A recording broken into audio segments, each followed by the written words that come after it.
crisol de culturas, de lenguas, de tradiciones, de diversidad.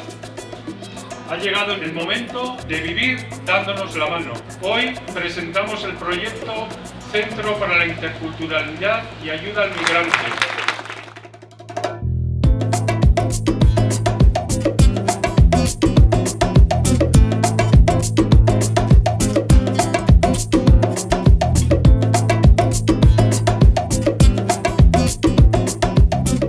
Bidelagun, el voluntario elkarte bat da, duela 16 urte sortu zena hemen Baztanen.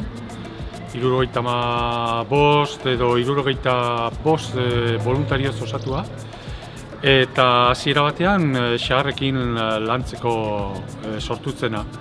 Baina gero denborak erakutsi zigun, beste fenomeno bat suertatu zen. Hemen Baztanen, kanpoko jendea iristen ari zela. Eta nahi gabe guregana heldu zen, eta orduan hasi ginen ere bai, etorkinekin eta hola lanean programak eta proiektu batzuk aurrera eramaten.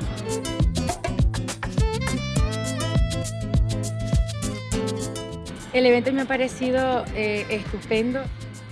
Ha venido mucha gente y yo creo que todo comienzo es duro y esperemos que la próxima vez sea más. Benetan ekitaldi politia iruditu zait, azkenen lurralde ezberdineko jendeen topagune izan deneko gaurko ekitaldia. Nik uste dut, etorkinen egoeran denetarik badagoela, horietako hauniz etorri ziren testuinguru ekonomiko jakin batean, eta geroztik testuinguru ekonomikoa guziz aldatu da, eta krisia etortzearekin bat, normaki sektore ahulenak, kolpatuenak izaten dira. Bidelagunik gabe, zaila izanen litzatekeela, orain arteo lortu den hori lortu ahal izatea. Pentsatzen dut ekitaldi honek bai lagunduko duela jendea biltzen.